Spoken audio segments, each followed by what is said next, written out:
चलो फिर स्टार्ट करते हैं आज की क्लास को।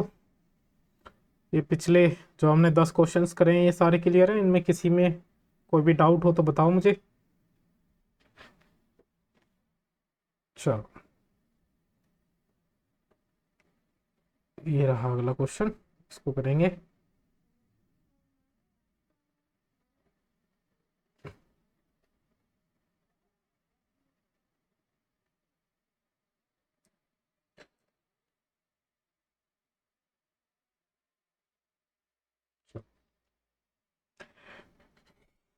इसको करने की कोशिश करो, फिर मैं कराता हूँ।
चलो करते हैं इसको सॉल्व।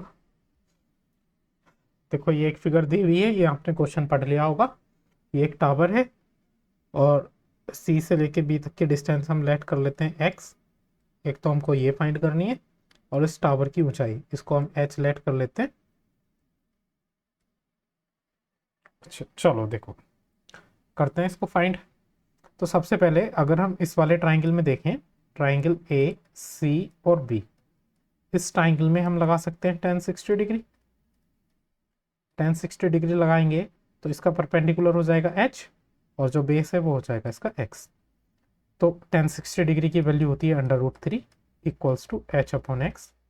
या फिर एक्स को इधर लेकर के जाएंगे तो यहाँ से हमारे पास एच की वैल्यू हो जाएगी x√3। यहाँ तक समझ में आया आपको?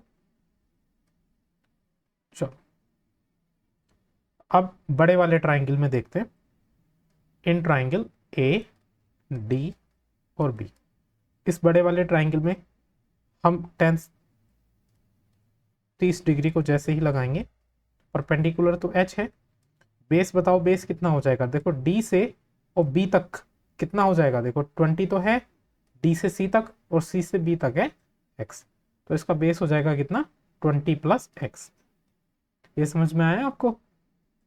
1030 की वैल्यू होती है 1/√3 equals to H upon 20 plus X. Cross multiply करेंगे तो 20 plus X equals to h√3, ये हो जाएगा। यहाँ से हम h की वैल्यू रख सकते हैं। h की वैल्यू क्या रख सकते हैं हम, x√3, तो h की वैल्यू रखते हैं 20 plus X equals to, h की जगह रख देते हैं हम x√3, और ये बाहर √3 ऐसे ही चल रहा है, इसको लिख दिया हमने। तो ये हो गया 20 प्लस एक्स इक्वल्स टू √3, और √3 की मल्टीप्लाई करेंगे तो हो जाएगा 3x। ठीक है, आगे सोल्व करते हैं। तो आगे सोल्व करने पर जब हम x को इधर लेकर के आएंगे तो माइनस में हो जाएगा 3x माइनस एक्स, ये बचेगा हमारे पास 2x। तो यहाँ से जो x की वैल्यू आ जाएगी वो कितनी आ जाएगी, 20/2, या फिर हम बोल सकते हैं x की वैल्यू आ गई 10 मीटर। x की वैल्यू जैसे ही हमारे पास 10 मीटर आ गई है तो हम h की वैल्यू निकाल सकते हैं इस इक्वेशन में पुट करके। जो h दे रखा है हमारे पास, h दे रखा है x√3, और x की वैल्यू आई है हमारे पास 10, तो h की वैल्यू आ गई 10√3 मीटर। समझ में आया ये क्वेश्चन?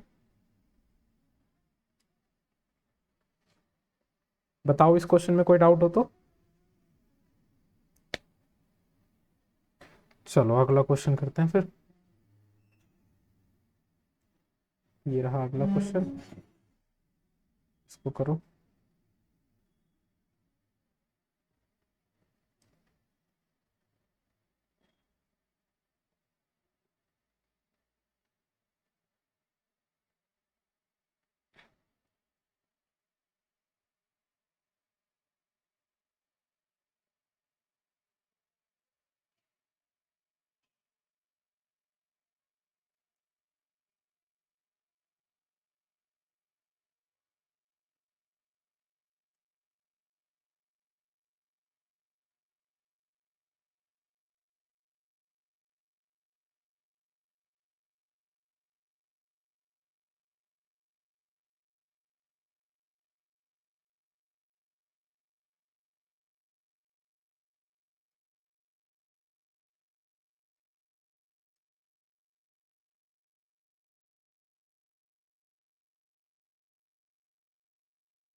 कर रहे हो आप इसको सॉल्व?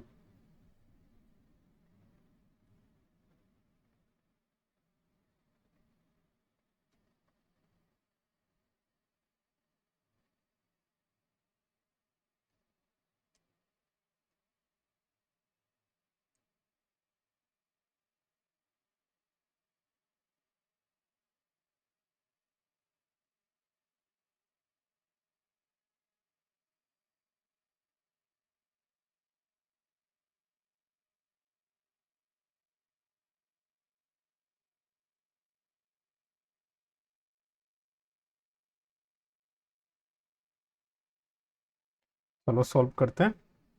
देखो क्वेश्चन दिया हुआ है, एक 7 मीटर ऊंचा भवन है। तो ये हमने इधर भवन बना लिया, इसकी हाइट है 7 मीटर। ठीक है, नाम लिख देते हैं।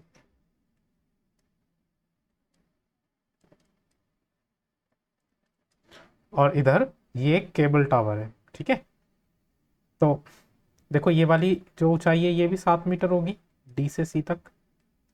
और बाकी इस केबल टावर की ऊंचाई जो बची वो मान ली हमने एच। ठीक है, और इन दोनों के बीच की जो दूरी है वो उसको हमने मान लिया एक्स। चलो अब ये इसमें दिया हुआ है कि जब हम इस केबल टावर के शिखर से, सॉरी भवन के शिखर से केबल टावर के शिखर को देखते हैं तो जो कोण बनता है वो कोण बनता है हमारा 60 डिग्री। ये वाला जो कोण बन रहा है ये बन रहा है 60 डिग्री। दूसरा दूसरा इसने दिया हुआ है कि जब हम भवन के शिखर से केबल टावर को नीचे देखते हैं तो जो ये जो नीचे वाला कोण बन रहा है ये बन रहा है 45 डिग्री, ये वाला कोण। इसको हम बोलते हैं अवनमन कोण। जब हम ऊपर की तरफ देखते हैं तो उस कोण को हम बोलते हैं उन्नयन कोण, और जब हम नीचे की तरफ देखते हैं तो उस कोण को बोलते हैं अवनमन कोण। सही है, ठीक है। टावर की ऊंचाई हमको बतानी है। चलो टावर की ऊंचाई हम बताएंगे। तो सबसे पहले हम इन दोनों के बीच की दूरी निकाल लेंगे, ये जो x है ना इसको निकाल लेंगे। अब देखो अगर ये वाला कोण 45 बन रहा है तो ये दोनों लाइन जो है पैरेलल लाइंस हैं। तो इस कंडीशन में ये वाला जो एंगल होगा ये वाला भी 45 डिग्री एंगल होगा। ठीक है, अब इस नीचे वाले ट्राइंगल में लगाते हैं हम कौन से वाले ट्राइंगल में? Triangle A B C. इस वाले ट्राइंगल में अगर हम tan 45 डिग्री लगाएंगे तो देखो इसमें परपेंडिकुलर कितना है? 7 और बेस है x। tan 45 डिग्री की वैल्यू होती है 1, ये कितना हो जाएगा? 7/x। तो यहाँ से जो x की वैल्यू आ जाएगी वो आ जाएगी 7। यहाँ तक क्लियर है? ठीक है, चलो आगे देखते हैं। अब ये जो x की वैल्यू है ये 7 आ गई हमारे पास। तो देखो जो b से c तक की दूरी है x सेलेक्ट करी थी, वही दूरी a से d तक की भी होगी x। तो अगर हम इस बड़े वाले ट्राइंगल में देखें, जो ऊपर ट्राइंगल बना हुआ है, कौन सा triangle? In triangle A D और ई। इस ट्राइंगल में अगर देखें तो इस ट्राइंगल में हम लगा सकते हैं tan 60 डिग्री।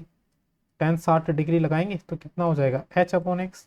tan 60 डिग्री की वैल्यू होती है √3 इक्वल्स टू h/x की वैल्यू हमने निकाली है 7। तो 7 उधर जाएगा तो यहाँ से h की वैल्यू हो जाएगी 7/3। ठीक है, हमारे पास h की वैल्यू भी आ गई। हमसे पूछिए भवन की ऊंचाई, सॉरी टावर की ऊंचाई। इस टावर की जो कुल ऊंचाई होगी, जो ये टावर है, इस टावर की ऊंचाई बताओ कितनी हो जाएगी? जो टावर की ऊंचाई है, वो टावर तो ई से लेकर के वो सी तक है, तो टावर की ऊंचाई कितनी हो जाएगी? देखो ई से लेकर के डी प्लस डी से सी। तो ई से डी हमने एच लेट करी है और डी से सी है 7। एच की वैल्यू आई है 7/3 प्लस 7। 7 को हम कॉमन ले सकते हैं, तो ये बचेगी हमारे पास √3 + 1, इतने मीटर। कोई दिक्कत? समझ में आया? ठीक, चलो अगला क्वेश्चन करते हैं। ये रहा अगला क्वेश्चन।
चलो चेक करते हैं।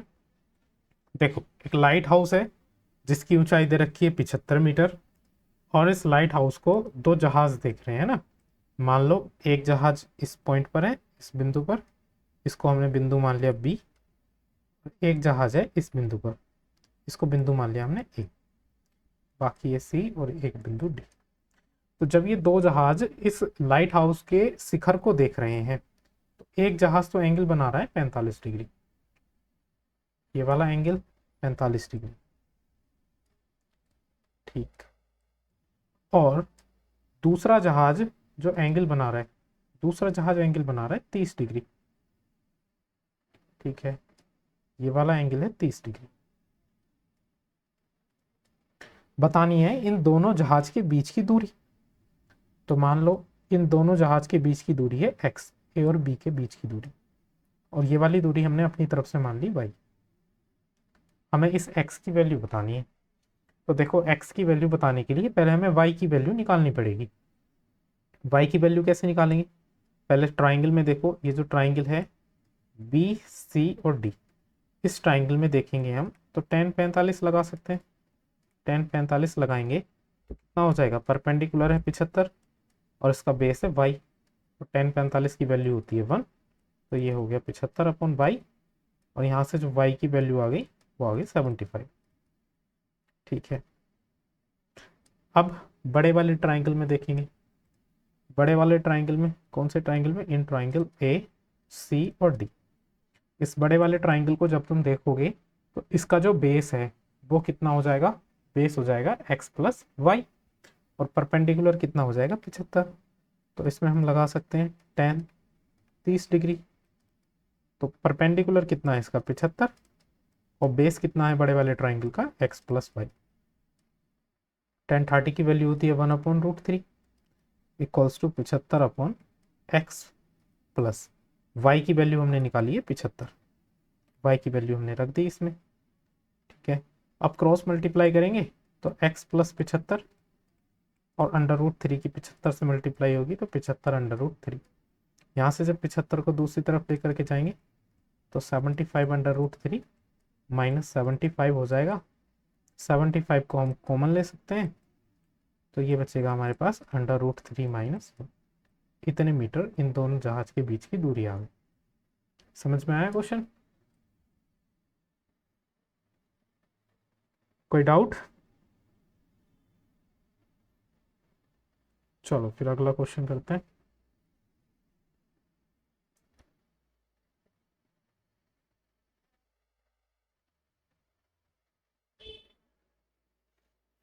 इस क्वेश्चन को करो। आप करोगे इस क्वेश्चन को, मैं कराऊं इसको, ये बताओ।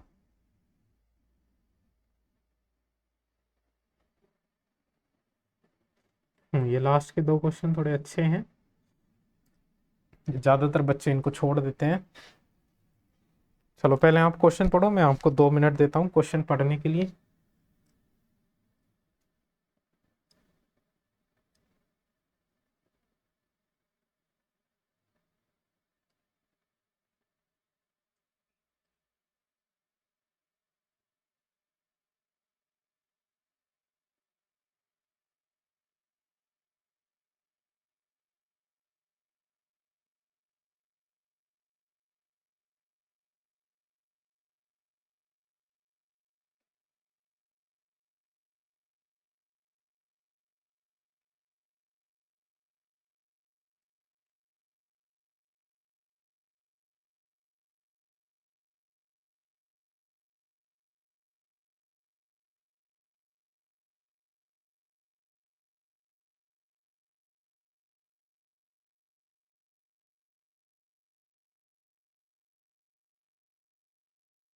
पढ़ लिया आपके क्वेश्चन? चलो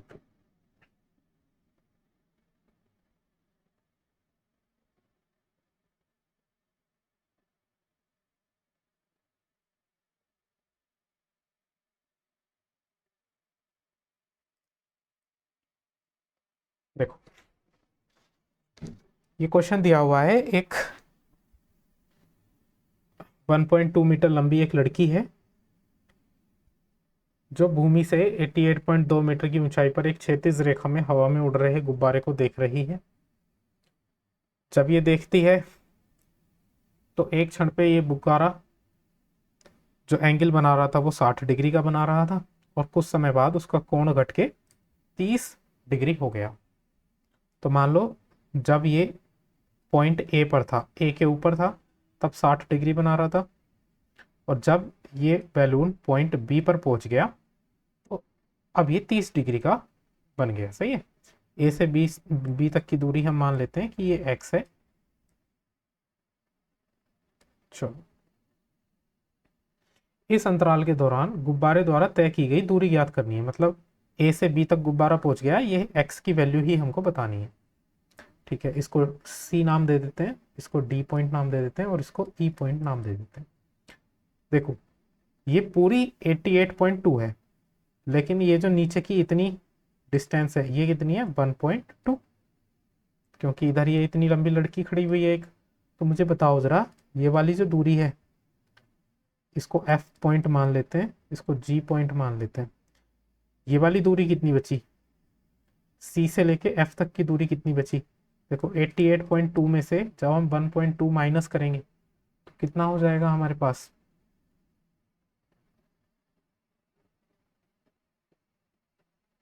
बताओ जरा।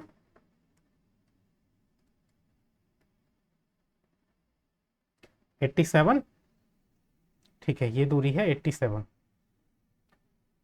इस वाली दूरी को हम y मान लेते हैं। x की वैल्यू निकालने के लिए सबसे पहले हमें y की वैल्यू निकालनी पड़ेगी। देखो, अगर d से g तक भी पूछी जाए तो d से g तक भी 87 होगी। ये बताओ मुझे, ये आपको समझ में आया यहां तक? ठीक है, इसको पॉइंट h मान लेते हैं। तो आपको ये एक ट्राइंगल दिख रहा है, ये ट्राइंगल डी एच और जी, ये वाला जो ट्राइंगल है, ये जो ट्राइंगल मैंने अभी डार्क करा है, इस ट्राइंगल में देखो, इन ट्राइंगल डी एच और जी, इस ट्राइंगल में बताओ कोण कितना बन रहा है, कितने डिग्री का कोण बन रहा है इसमें, 60 डिग्री। 1060 लगाएंगे तो परपेंडिकुलर है 87, और इसका बेस कितना लेट कर रखा है हमने, वाई। 87/y, 1060 की वैल्यू होती है √3 इक्वल्स टू 87/y हो गया। या फिर अगर हम y की वैल्यू निकालेंगे तो कितनी हो जाएगी, 87/√3। यहीं पे सोल्व कर लेते हैं इसको √3 से मल्टीप्लाई करके, तो कितना हो जाएगा ये y की वैल्यू, 87/√3 मल्टीप्लाई डिवाइडेड बाई 3। 3 से काटेंगे तो कितना जाएगा, तो यहाँ से जो y की वैल्यू आ गई वो कितनी आ गई, 29/√3। यहाँ तक समझ में आया आपको? चलो, यहाँ तक समझ में आया। तो अब आगे देखते हैं इसको। अब आगे ये बड़ा वाला जो ट्राइंगल है, इन ट्राइंगल, ये बड़ा वाला ट्राइंगल है, ट्राइंगल एच सी एफ, ये जो मैंने ग्रीन वाले पेन से मार्क करा है, इस वाले ट्राइंगल में जरा मुझे बताओ कि एंगल कितना बन रहा है, 30। तो इन ट्राइंगल एच सी और एफ, इसमें अगर हम लगाएंगे टेन 30 डिग्री, तो इसके सामने परपेंडिकुलर कितना है, 87 अपॉन बेस कितना हो जाएगा इसका, बेस हो जाएगा बाई प्लस एक्स। तो बेस को लिख देंगे हम by plus x. Ten 30 degree की वैल्यू होती है 1/√3 इक्वल्स टू 87 अपॉन वाई की वैल्यू निकाली है हमने 29/√3 प्लस एक्स। क्रॉस मल्टीप्लाई करेंगे तो 29/√3 प्लस एक्स इक्वल्स टू कितना हो जाएगा, 87/√3। यहाँ से जब x की वैल्यू निकालेंगे तो कितना हो जाएगा, 87/√3 माइनस 29/√3। अब देखो √3 को हम कॉमन ले सकते हैं, √3 को कॉमन लेंगे तो ये बचेगा 87 माइनस 29। अब जब हम 87 में से 29 को माइनस करेंगे तो कितना बचेगा हमारे पास, बताओ जरा।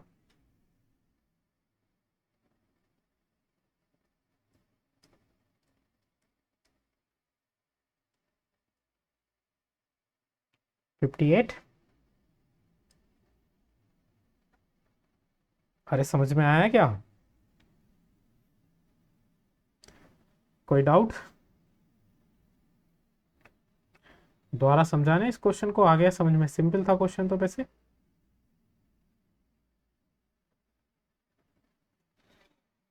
सभी को आ गया?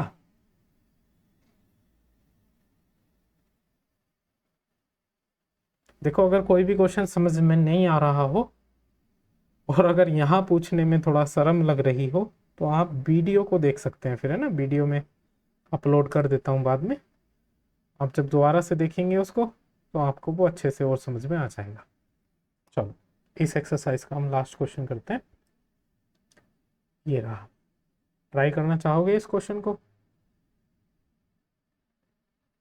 करो। चलो, मैं तुम्हें इस क्वेश्चन को ट्राई करने के लिए 5 मिनट देता हूँ।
तीन सेकंड, चलो कराते हैं इसको सॉल्व। कर लिया सभी ने?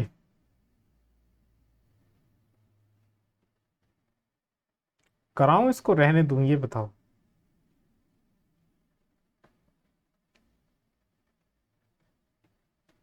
चलो देखो, एक राजमार्ग सीधा मीनार के पाद तक जाता है। मान लो ये मीनार है, सही है। इसकी ऊंचाई हमको नहीं पता तो एच मान लेते हैं। इस मीनार की ऊंचाई एच लेट कर लेते हैं। ठीक।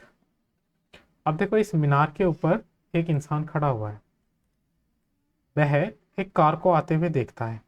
जब वो कार मान लो यहाँ पे थी पॉइंट ए पर, अभी ये कार है पॉइंट ए पर, तो ये जो इसका कोण बन रहा था ये 30 डिग्री बन रहा था।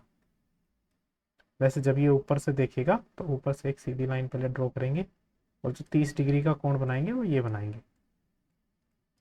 ठीक है।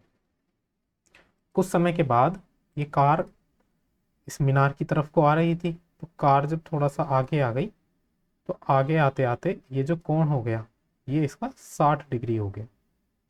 सही है। ये वाला जो कोण हो गया अब इसका ये 60 डिग्री हो गया। ठीक। मान लो ये कार बी पॉइंट तक आ गई और इसने ए से बी तक आने के लिए जो समय लिया वो लिया 6 सेकंड का समय। सही है। अभी हमें दूरी नहीं पता है। मान लो ये दूरी है एक्स, इसको हम सी पॉइंट नाम दे देते हैं, इसको डी पॉइंट नाम दे देते हैं, और ये दूरी वाई हम लेट कर लेते हैं। यहां तक क्लियर है? ये बताओ, ये डायग्राम इतना क्लियर है आपको सभी को? ठीक है, हमें बताना है कि कार ने कितना समय लिया ए से बी तक आने में, सॉरी कितनी दूरी तय करी, मतलब ए से बी तक की दूरी बतानी। ठीक है, चलो। अच्छा, इस बिंदु से मीनार के पास तक पहुंचने में कार द्वारा लिया गया समय। अच्छा, ठीक है, चलो। देखो, समय बताने के लिए हमको एक फॉर्मूला पता होना चाहिए कि जो चाल होती है, चाल का फॉर्मूला क्या होता है? दूरी बटे समय। हम इस फॉर्मूले का यूज करेंगे और उसके लिए हमें दूरी निकालनी पड़ेगी। दूरी निकालनी पड़ेगी मतलब y की वैल्यू और x की वैल्यू हमको निकालनी पड़ेगी। चलो ठीक है, y की वैल्यू और x की वैल्यू हम कैसे निकालेंगे देखते हैं। पहले तो इस वाले ट्राइंगल में देखते हैं। जो ये ट्राइंगल बन रहा है, ट्राइंगल बी सी और डी, इस ट्राइंगल में अगर हम टेन 60 डिग्री लगाएंगे तो टेन 60 डिग्री लगाने पर क्या मिलेगा? एच अपॉन वाई, और 60 डिग्री की वैल्यू होती है अंडर रूट 3। तो ये क्या हो जाएगा? एच अपॉन वाई, या फिर यहाँ से जो एच की वैल्यू हो जाएगी वो कितनी हो जाएगी? Under root 3 Y. यहाँ तक कोई डाउट? चलो, अब बड़े वाले ट्राइंगल में लगाएंगे। बड़े वाले ट्राइंगल में ट्राइंगल ए सी और डी, इसमें जब हम लगाएंगे टेन 30 डिग्री तो कितना हो जाएगा? एच अपॉन जो बेस है वो कितना हो जाएगा? एक्स प्लस वाई, और टेन 30 डिग्री की वैल्यू होती है 1/√3। एच अपॉन एच की वैल्यू रख देते हैं हम। एच की वैल्यू है यहाँ से हमारे पास under root 3 Y upon X plus Y.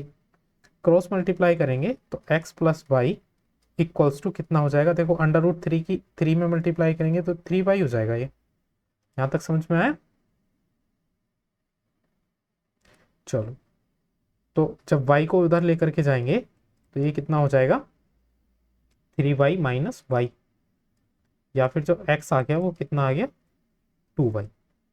x और y में हमने यहाँ पे एक रिलेशन पता कर लिया। पहले मुझे यहाँ तक बताओ, यहाँ तक कोई दिक्कत? चलो, अगर हमने इतना फाइंड कर लिया तो आगे इजी है। अब देखो, इसमें एक क्वेश्चन में दे रखा था एक समान चाल, कि ये जो कार चल रही है कैसी चाल से चल रही है?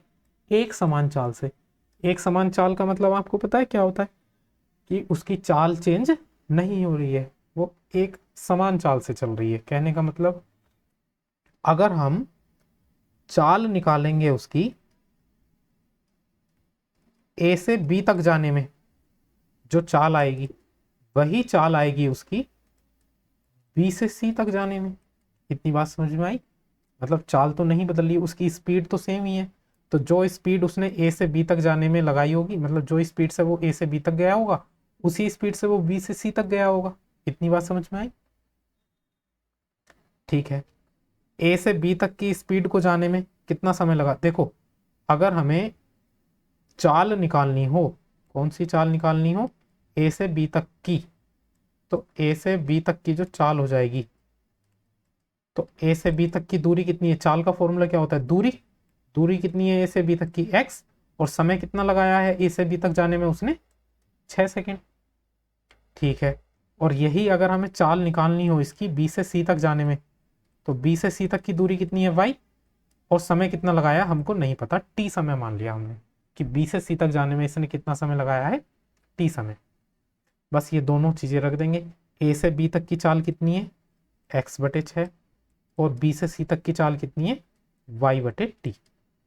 क्या यहाँ से हम x की वैल्यू रख सकते हैं 2y? x की जगह हम वैल्यू रख सकते हैं 2y/6 इक्वल्स टू y/t। देखो, y से y कट गया और 2 से 6 कटा 3 टाइम, तो ये आया 1/3 इक्वल्स टू 1/t। या फिर हम t की वैल्यू कितनी लिख सकते हैं? 3 सेकेंड। कोई डाउट इस क्वेश्चन में? इजी था। बच्चे इसको ज़्यादातर छोड़ देते हैं क्वेश्चन को, लेकिन ये क्वेश्चन आपको आना चाहिए।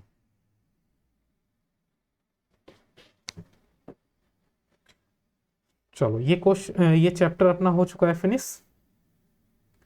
अब इस चैप्टर के कुछ एडिशनल क्वेश्चन करने के लिए तैयार हैं आप?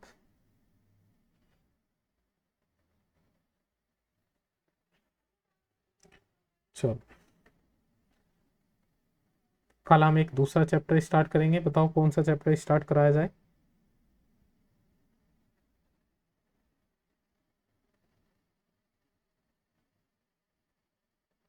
चलो फर्स्ट चैप्टर कल को हम स्टार्ट करा देंगे। क्वेश्चन करो।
ये ट्रू और फॉल्स है, ये बताना है सही है या गलत।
कर रहे हो आप इसको सॉल्व।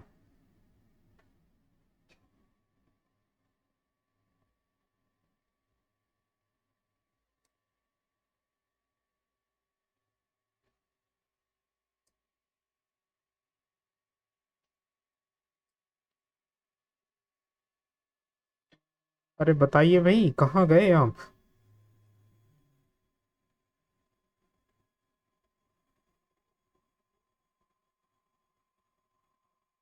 करिएगा।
फॉल्स आ रहा है, देखो फिर चेक करते हैं। आप लोगों ने किया है इसको सॉल्व?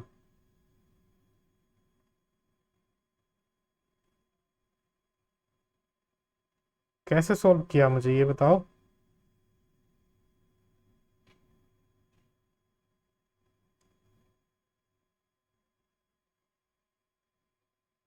देखो,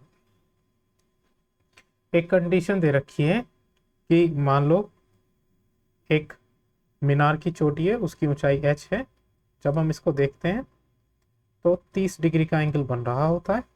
इसके बीच की दूरी हम x मान लेते हैं, सही। तो अगर हम इस मीनार की ऊंचाई को डबल कर दें, उसके बीच की दूरी तो x ही रहने देंगे, जहां से देख रहे हैं वो दूरी तो सेम ही है। बस इसकी ऊंचाई को h से बढ़ा करके 2h कर दिया। तो अब बताना है हमको, क्या ये वाला एंगल 60 डिग्री होगा या नहीं। तो ये अब कितनी हो गई, 2h। चेक करते हैं, देखो।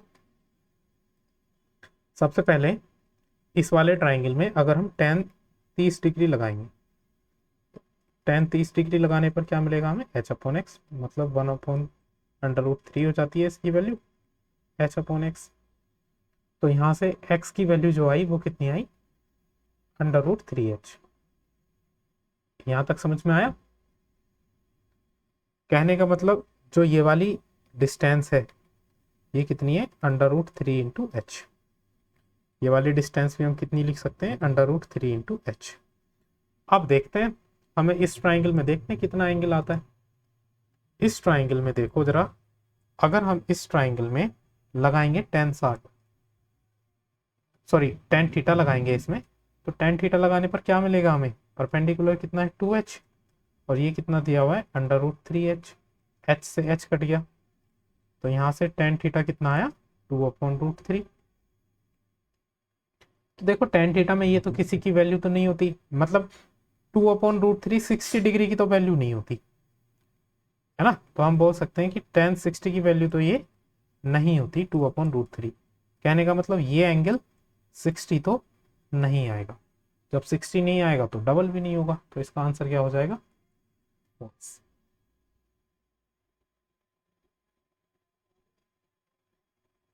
ठीक है, चलो एक ये क्वेश्चन और करके दिखाओ मुझे जरा। ट्रिग्नोमेट्री तो आपने पढ़ ली है ना, इस क्वेश्चन की वैल्यू बताओ कितनी आएगी।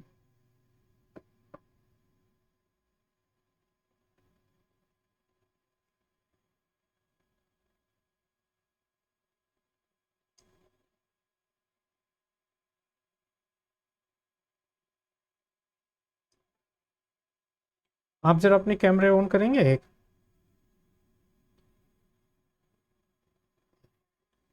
अपने फोन का कैमरा ऑन करो जरा सभी।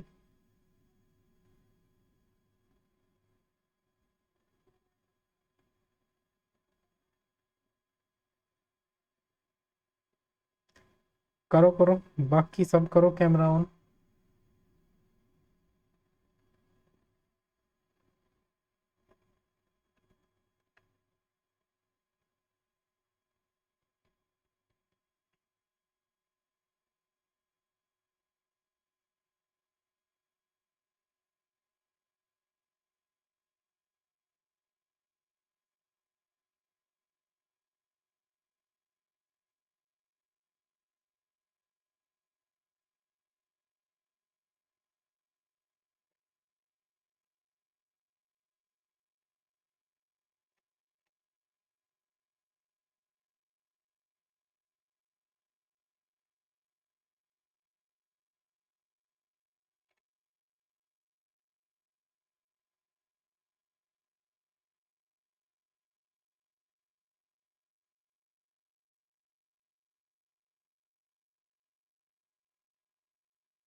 चलो देखो मैं कराता हूँ इसको सोल्व। आपका किसी का आंसर नहीं आया अभी तक। देखो चलो इस टर्म को देखो, क्या हम इसको ऐसे लिख सकते हैं, साइन स्क्वायर थीटा का whole square minus cos square theta का whole square plus 1 into cosec square theta. अब देखो ये A square minus B square बन रहा है, तो क्या होता है ए प्लस बी और ए माइनस बी, मतलब ए की जगह है साइन स्क्वायर थीटा, तो sine square theta plus cos square theta हो जाएगा, और फिर sign square theta minus cos square theta हो जाएगा प्लस 1। इधर चल रहा है कोसेक स्क्वायर थीटा। देखो sign square theta plus cos square theta इतनी की तो वैल्यू हो जाएगी 1। क्या बचेगा अपने पास, ये बचेगा sine square theta minus cos square theta plus 1 multiply में कोसेक स्क्वायर थीटा। अब हम जानते हैं कि sine square theta plus cos square theta equals to कितना होता है 1। यहाँ से अगर कोस स्क्वायर थीटा की वैल्यू निकालेंगे तो कितनी हो जाएगी 1 minus sine square theta. Cos square theta की वैल्यू रख देते हैं, तो sine square theta minus cos square की थीटा की वैल्यू रख देते हैं 1 minus sine square theta plus 1 cosec square theta. अब जब इधर माइनस की मल्टीप्लाई करेंगे अंदर, तो ये हो जाएगा -1 plus sign square theta plus 1। अब देखो -1 से +1 कट जाएगा, साइन स्क्वायर थीटा कितना हो गया 2 साइन स्क्वायर थीटा, और मल्टीप्लाई में चल रहा है कोसेक स्क्वायर थीटा। तो कोसेक स्क्वायर थीटा को हम क्या लिख सकते हैं 1 अपॉन साइन स्क्वायर थीटा। इससे ये कट जाएगा, इसकी वैल्यू कितनी आ जाएगी 2। अरे आया समझ में।